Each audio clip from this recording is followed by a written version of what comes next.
Pets Add Life, your guide to the latest in pet trends, products, and the joy of the human-animal bond, with Kristen Levine and Chris Bonifati, powered by the American Pet Products Association and DOGTV. Greetings, pet lovers. This is the Pets Add Life podcast, brought to you by DOGTV and the American Pet Products Association. That's a mouthful, Chris. It's tough sometimes. That's why we just say APPA. But then APPA. People get us confused with the flying bison from Avatar: The Last Airbender. So then we have to say the American Pet Products Association. Shout out to all my nerds out there. I'm Chris, here with my pal, Kristen, on the PAL podcast, where we're going to give you 2 stories, interview 2 guests, recommend 2 products, and answer 2 questions from our audience. But first, Kristen, let me know, how are you feeling today? I'm doing good. I'm actually doing the show from Safety Harbor, Florida today. Okay. My dog Tulip and I are in town to do a TV segment tomorrow. We're going to be talking about ear care and eye care as part of your grooming routine. So there we go. We're getting ready for that. Just a couple of regular celebrities over there.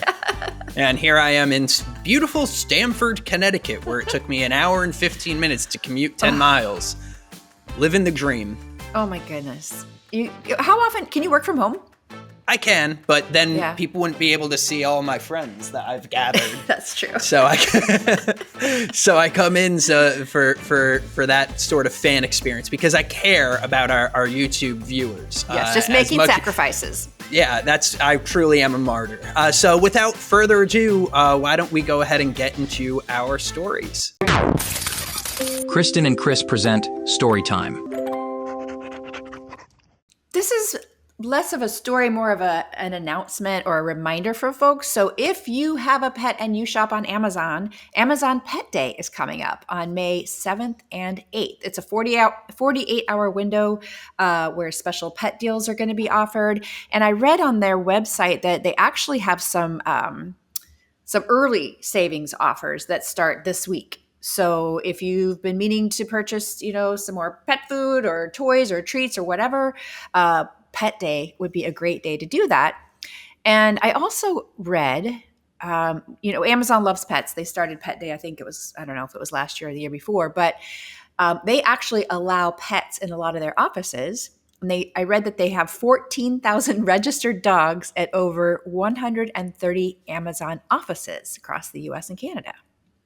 Talk about dog friendly. Wow. Yeah, exactly. So you can catch some savings on Amazon May 7th and 8th, and you do not have to be a Prime member to get the deals. So I love saving money, so count me in. Okay. That's right up my alley.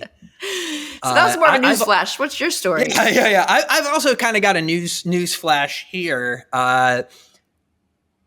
At the time you're listening to this, World Veterinarian Day will have been last Saturday. It's April 27th. So this is a really important day because the industry is struggling to replace retiring veterinarians. So the World Vet Association really focuses on trying to uplift and award some of the best achievements in the veterinarian industry. So I'm hoping that by the time you're listening to this, you could go to the WVA website, which is worldvet.org, and see some of the winners and some of these amazing veterinary professionals. They give awards for things like Student of the Year, Medicine Stewardship, Animal Welfare, and there are cash prizes, which is amazing because I've won some awards and they just hand me a trophy, shake my hand, take a picture, and Bob's your uncle. So some great cash prizes for some amazing vets. And we're kind of in vet mode over here. We're going to be talking a bit about an upcoming DOGTV show, Vets A to Z, I believe it is called. And we're going to be hearing from DOGTV's CEO, Beke, in just a few minutes. We're going to talk about all things DOGTV. But I want to remind people to check out that show. There's going to be all sorts of amazing veterinarian professionals on there. You've heard from Dr. Courtney Campbell and Dr. Jeff Warber on this show. But we'll also turn you on to some new veterinarian personalities who will both entertain and inform, the best kind of streaming content out there. So be sure to check that out.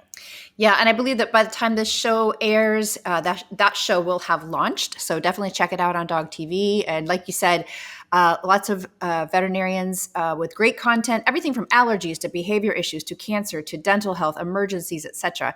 Like I've got the list in front of me, and there's at least 10 things on here that I want to check out to learn more about for my pet care. So, DOGTV.com. I don't know the / whatever, but I'm sure if you go there, you can find the show. And in the meantime, I sat down with Beke Lubeach, the CEO at DOGTV, at an industry event several months ago, and she told me all about DOGTV, the innovation behind it, the science behind it, and let's take a listen. Beyond the Leash, exploring the untold stories of pet passion and professionalism. Okay, you guys are going to love this next interview. I'm here with Beke Lubeach. She is the CEO of DOGTV. Beke, what is DOGTV? Just what it sounds like, TV for dogs. That sounds too good to be true. Yeah, we developed DOGTV, oh gosh, it's been like 12 years now. Wow. And 12 years ago, we started to do the research. We wanted to understand, what dogs enjoyed seeing, what they liked, to hear, what would relax them, what would stimulate them. And all these different things. We worked with the animal behavioral team at Tufts University and some other leading veterinarians and trainers, and came up with content for dogs. So this is science-based content. This is not just, squirrels running across the road. And No. It is the real DOGTV. The real DOGTV. Yeah, awesome. my marketing folks would get really upset with me, but this is the real DOGTV. There's a lot of copycats out there now, and I guess you have to look at that. Is that a pun? Copycats. Cats like DOGTV too. Oh, interesting. Yes, they do. Before we get too far into this, I want you to tell me about your dogs. Of course. Because I know it's your favorite subject. They are my favorite subject. I actually have 3 dogs. Ooh.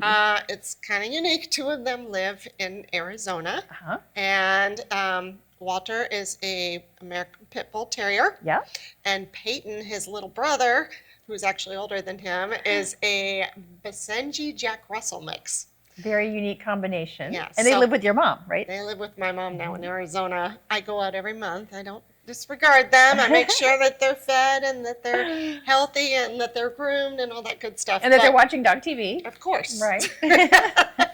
And then I also have a dog in California that I accidentally brought home. I was trying to put DOGTV in the shelter, and they were kind of overrun didn't have space, and this little tiny itty bitty pitty, I call her, was sitting there looking at me. She had just had her eye removed, and she had a broken wrist, and I'm like, okay, I'll bring her home for a couple weeks, and it's been 14 months now. Right. So this is either the longest foster situation, or you've officially adopted her now. Yeah, right? I think I have. Okay. Well, she is a lucky girl. Thank you. So DOGTV has recently partnered with the American Pet Products Association to bring you all this podcast. Why did you do that? There's so much that we realize that pet parents need to know.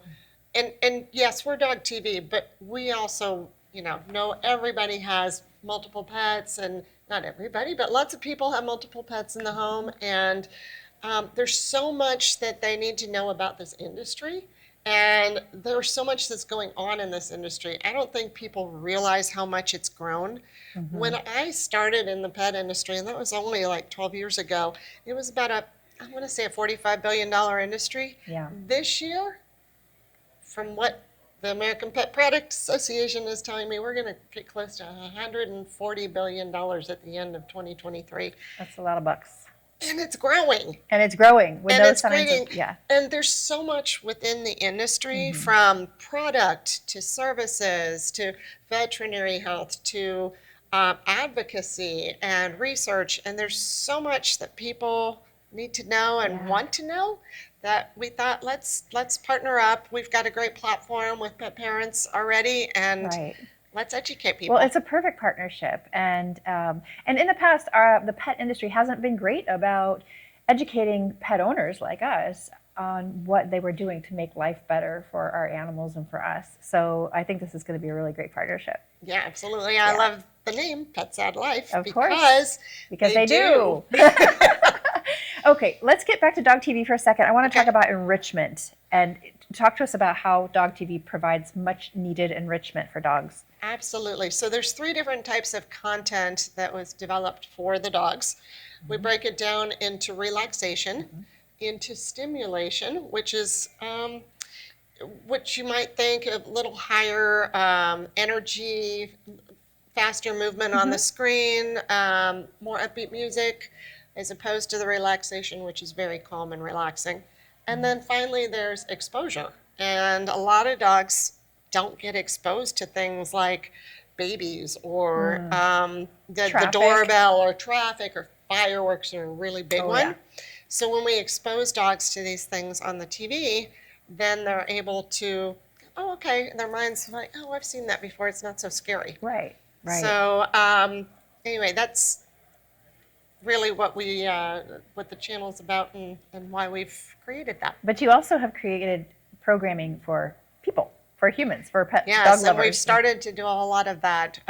We actually have another podcast called The Dog Moms, where we have 2 dog trainers that will sit and talk to you all day long about their dogs and your dogs and everything having to do with dogs.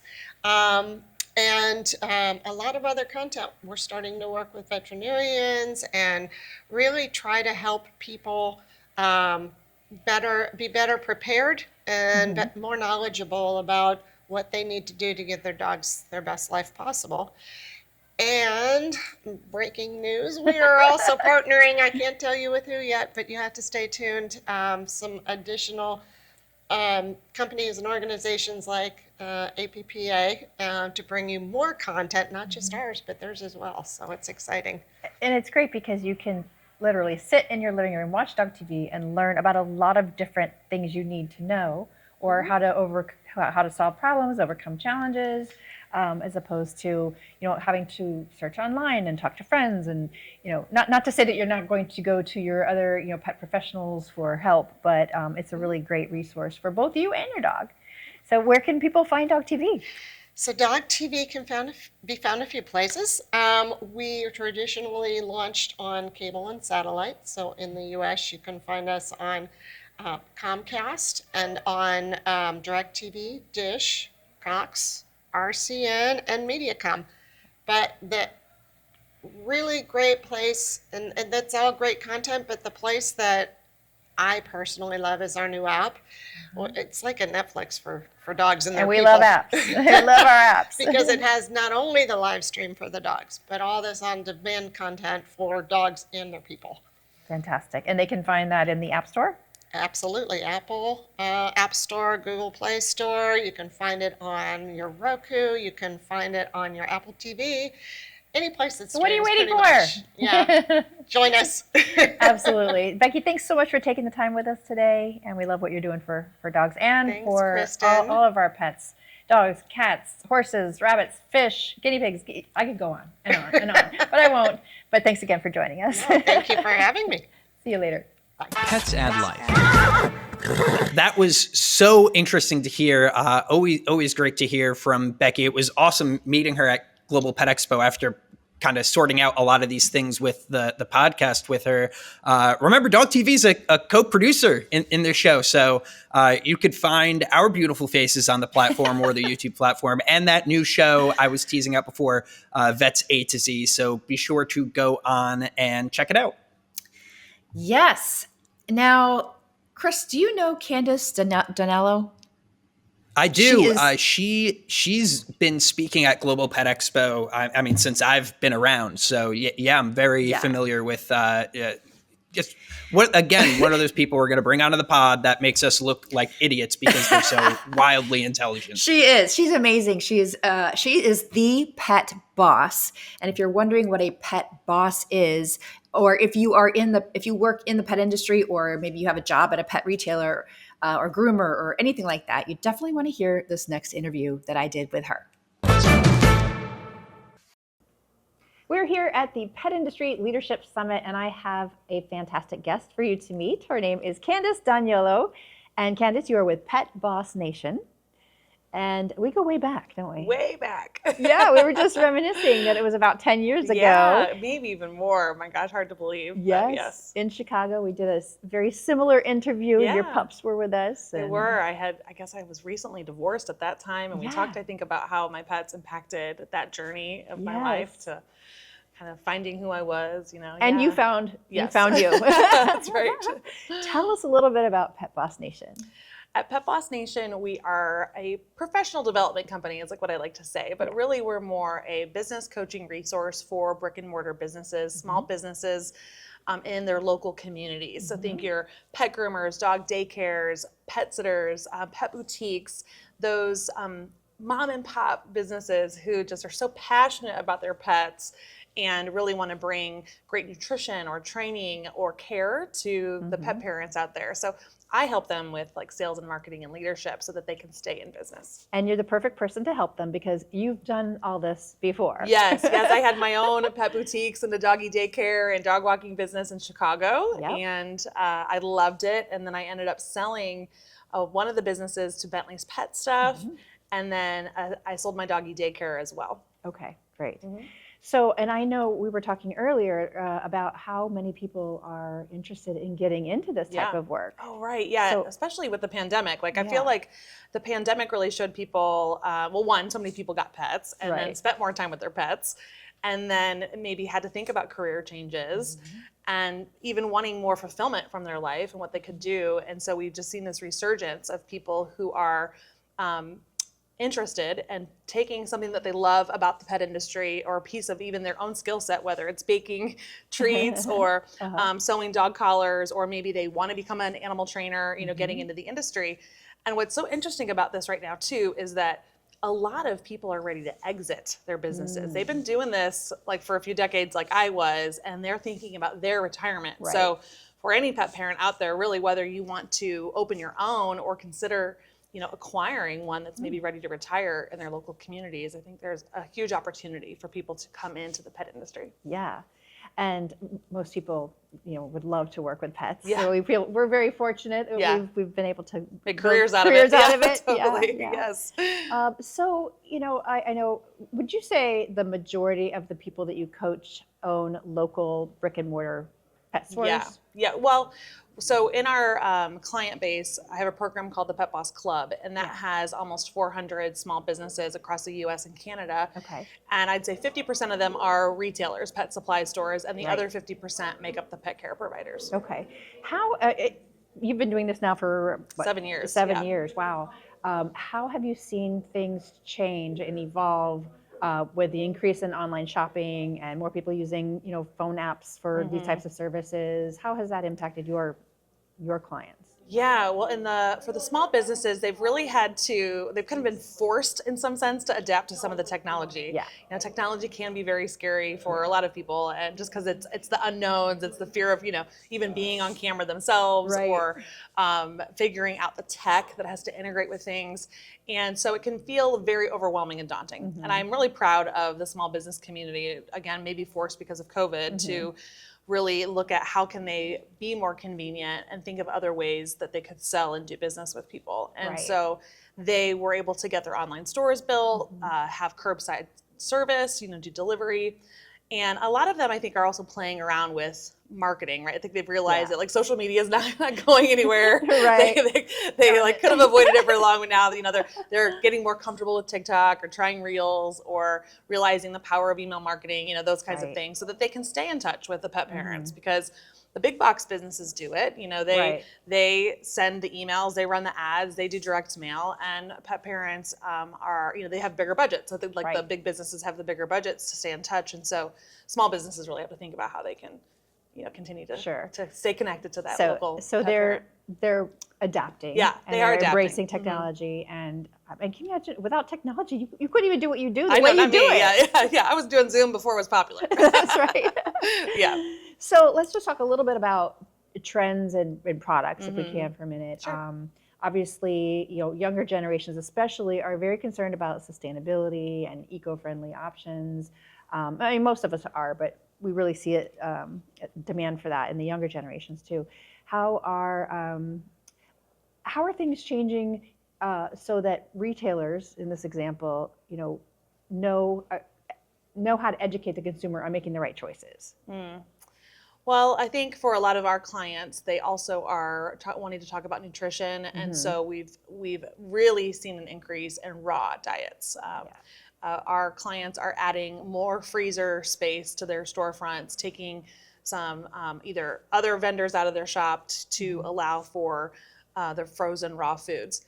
However, more even immediately recently is the growth of gently cooked foods and the fresh foods. And that could be that big brand advertising that's kind of on the market now. I think, was it at the Super Bowl last year? There were commercials about gently cooked foods. And so that raises awareness and then, questions. They come to their local pet stores for advice, but it's just so important that they continue to support their local pet store. Right. And so the raw food's been a huge category, gently cooked. I think what's interesting too about the younger pet parents is that they are coming in much more knowledgeable. They've done their research. They come in, they have, they might even be more knowledgeable sometimes than the sales associate there.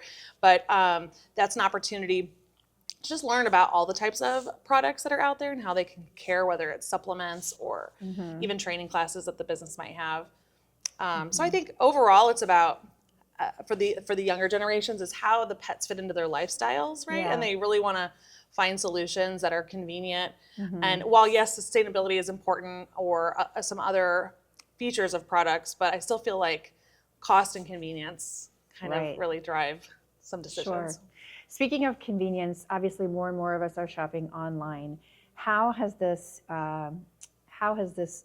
forced the local retailers to make changes in their business? So some who maybe had to change their point of sale system. So the software that they're ringing up at the time, scanning the barcodes on the packages, that system. Some of them maybe didn't have online integrations for their online stores, or they did, but they didn't talk to each other. So they had to make those changes. Even thinking about the hours of operation or how they handle the influx. Like we have some clients that are just now so busy, they can't even host events anymore because they're, let's say, pictures with Santa or a big sale gets a line out the door and then there's just too many people, crowd control sometimes.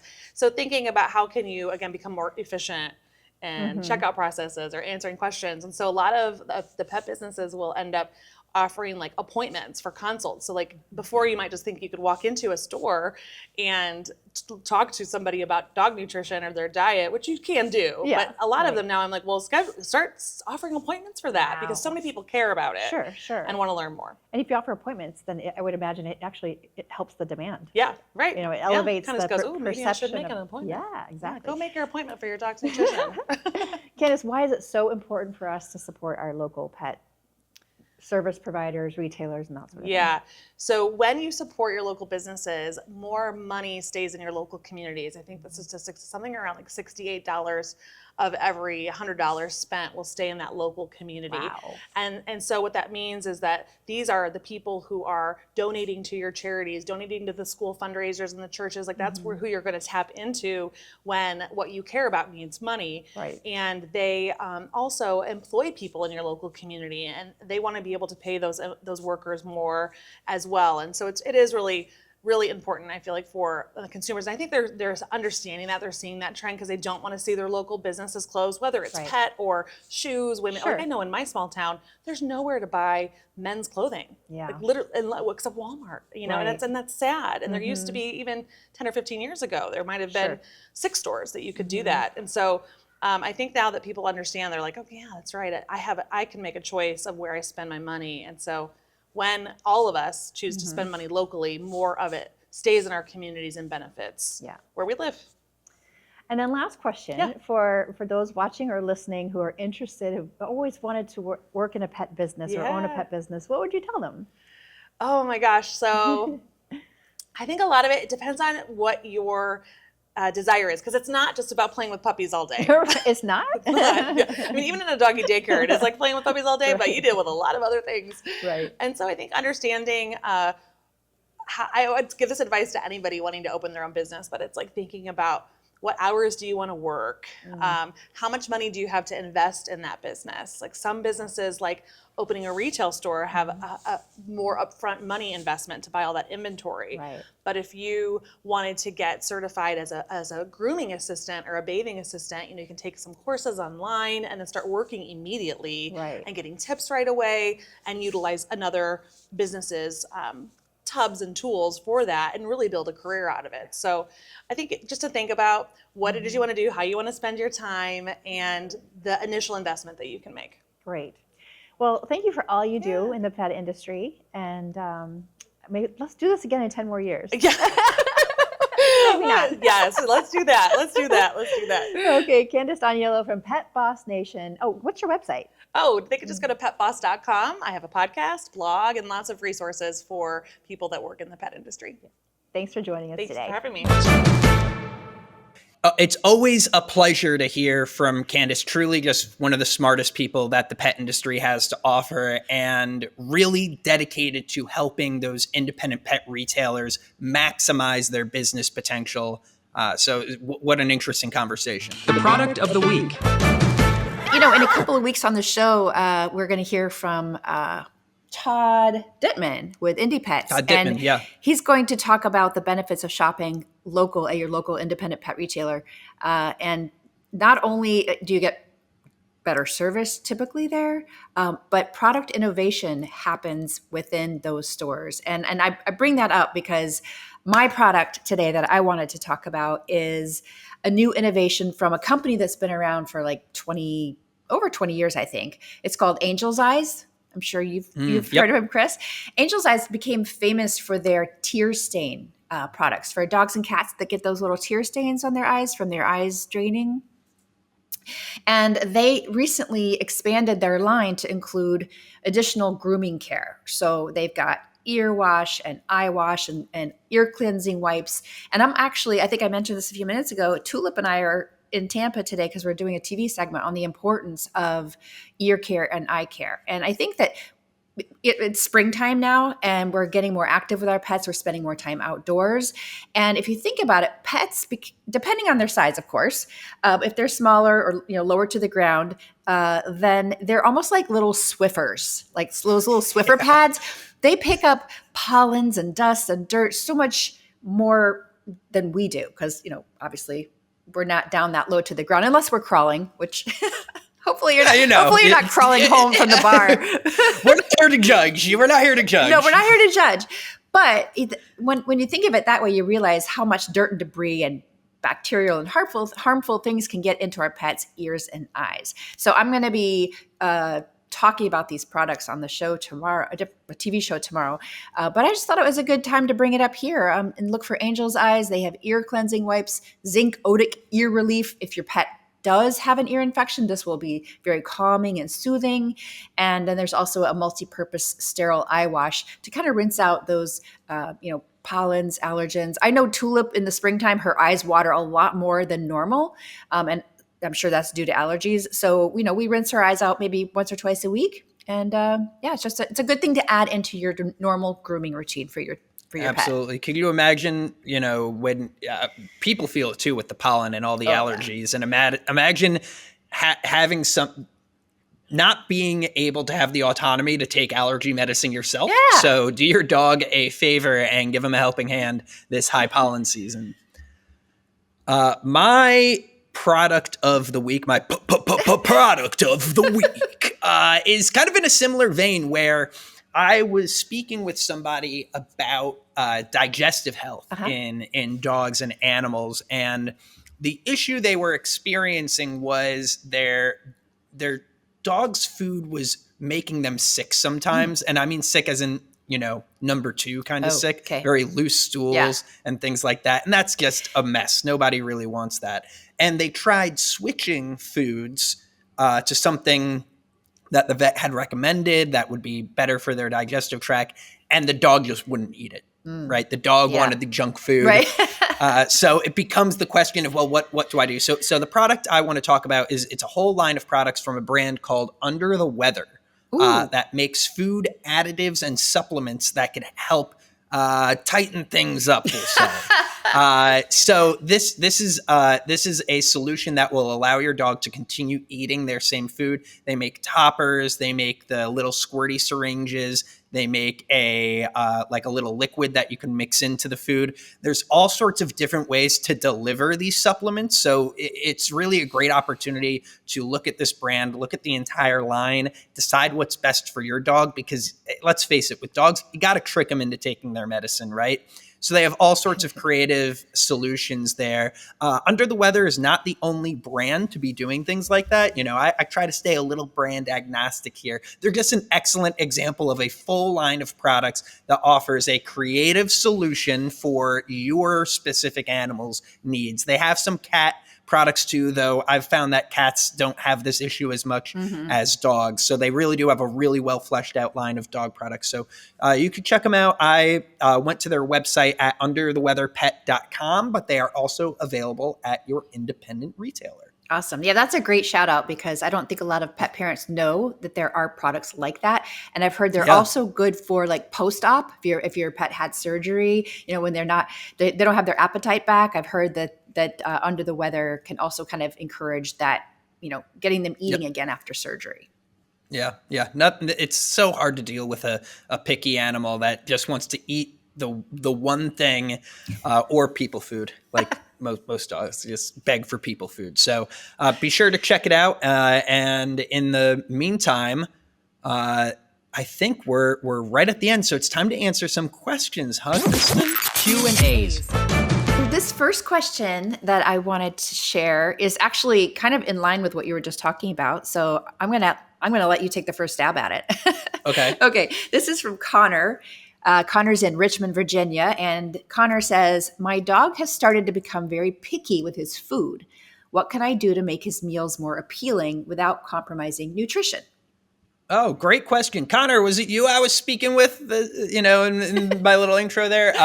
So obviously the product I was talking about was really a healthcare product, but there's if you're just trying to get a dog to eat something, there's all sorts of toppers and things like that. I've seen, at your independent store, at your grocery store, in the pet aisle, you might see some refrigerators nowadays in that dog food, because you can get some not quite raw. Sometimes it's raw, but I call it closer to raw products where it just tastes more real. It's less processed, and you could kind of take a slice out of like a salami stick essentially and crumble that over the food. But if you don't feel like purchasing another product, here's a little secret.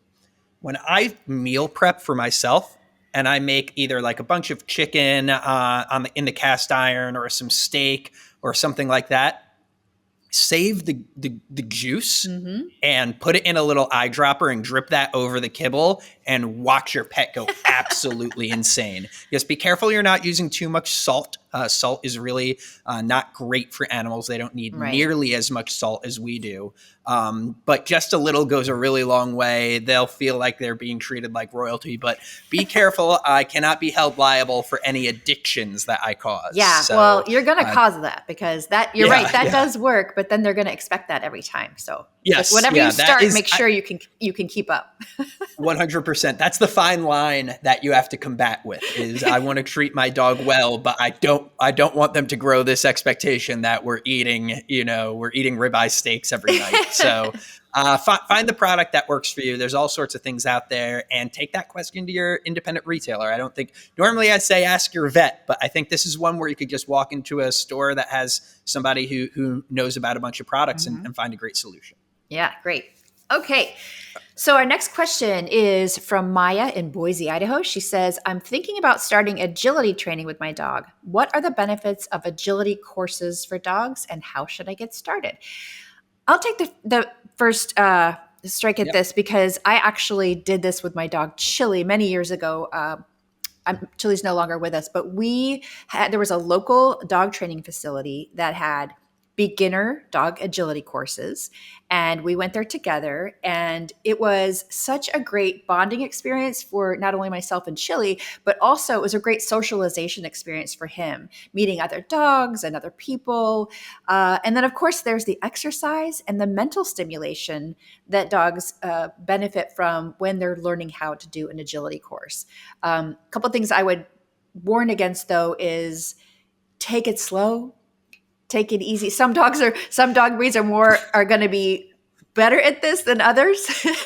And it's really, I guess if you're thinking about getting into it competitively, then you'll want to talk to some people that are within the dog agility community so that you can learn, best practices and the best breed type for that. But I think if you're just doing it for exercise and fun and bonding, it's a fantastic thing to do with your dog. Yeah, and it gets you outside, right? We talk a lot about this human-animal bond and how it's good for our physical health, and having that activity that you do that gets you out of the house and walking or lightly jogging, or at times, if the dog gets out of control, dead sprinting.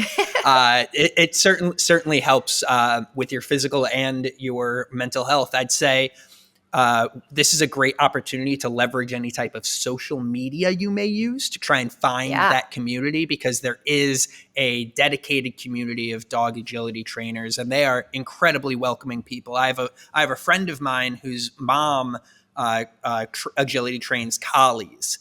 And they're just the nicest woman in the world, right? It's absolutely the nicest woman in the world. And all the people we've seen some of the events, and it's just it's fun and it's wholesome and it's competitive, but not in like a youth hockey parents kind of way, right? Like the dog parents aren't like the little league baseball parents. Everyone's very chill about it, which is nice because it makes it welcoming to beginners. Yeah. So I definitely encourage you to seek that community. That's a great point. Yeah, great. Well, thank you, Connor and Maya, for those 2 questions. And as a reminder, if you'd like your question answered on the PAL podcast, go to petsatlife.org/podcast. Go all the way down to the bottom of that page. You'll see a place where you can leave your question, or if you are feeling mighty brave, you could send us a voice memo and you may hear your voice on this show. That's right. Yeah, we'd love to play your voice on the show. And don't forget, you're still a relatively new podcast. We would love for you to tell your friends about it. Give us a 5-star review. It's located on any podcast app that you use. And you can also find us on dogtv.com/PAL podcast. Absolutely. I think that's the end of our show, sadly. Yeah. But hey, you're only going to be sad for a week, because we're going to be right back here next Tuesday. So stay tuned, and we'll see you next time. Bye-bye.